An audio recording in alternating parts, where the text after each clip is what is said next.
Today we're gonna compare the iPhone SE versus the Honor 20 Pro.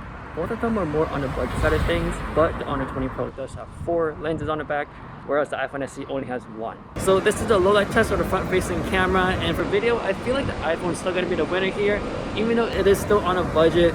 But yeah, let's move on to the next section. With portrait mode, hands down, the iPhone is better. HDR is clearly the winner here. On the Honor 20 Pro, the sky is all white, and for the iPhone, you can tell that the sky is there. Now moving on to the back camera, the best thing about the Honor 20 Pro is you can do portrait mode on anything. And a step further, you can zoom in. You got 1x, 2x, and 3x.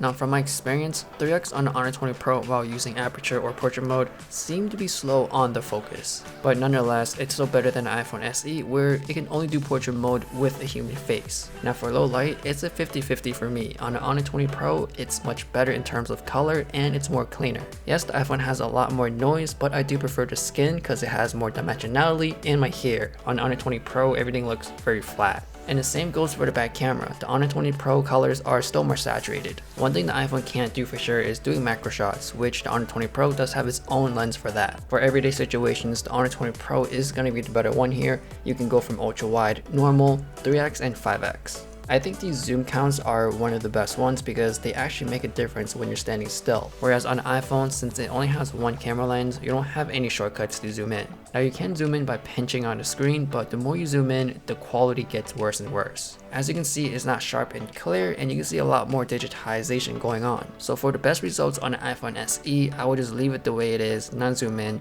Just point and shoot. For the colors, the iPhone tended to be more on the warmer side, and on the 20 Pro, it's really more aggressive on the white balance. Now for low light, the ultra wide angle lens on the Honor 20 Pro is not going to give you the best results. I would stick with the main camera lens, and of course if you're zooming in, things still look pretty sharp, but you will start to see a lot more noise. Either way, hands down, it's going to be better than the iPhone SE zooming in. Now one thing about having multiple camera lenses is that the colors sometimes tend to be inconsistent, but for the Honor 20 Pro, it's one of the better camera systems where the colors doesn't change too much. For the person who likes to take a lot of pictures and likes to have that flexibility of zooming in and out, I gotta go and give it to the Honor 20 Pro.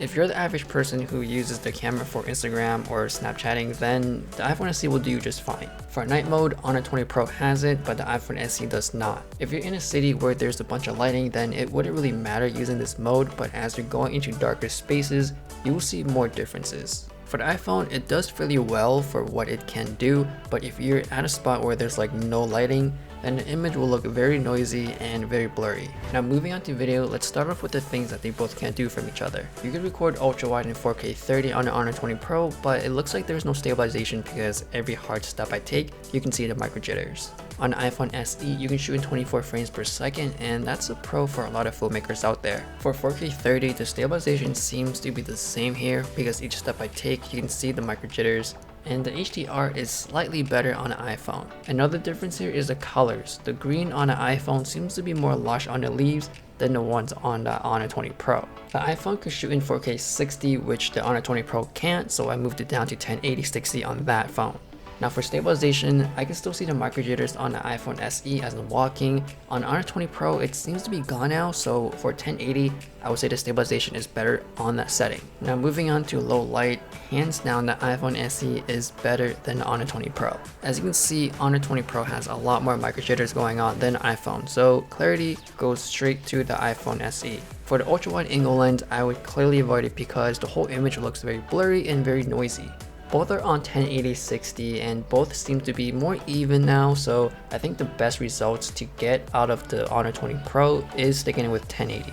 Now that is my comparison between the iPhone SE and the Honor 20 Pro. For photos, I'm just gonna give it to the Honor 20 Pro. It's more flexible, and if you want higher quality videos, then I'll give it to the iPhone SE. But in the end, it's all about what you like because everyone likes their pictures differently. If you guys are interested, I do have the links down below. Please follow me on Instagram, give a like, subscribe, hit the bell, and thanks for watching.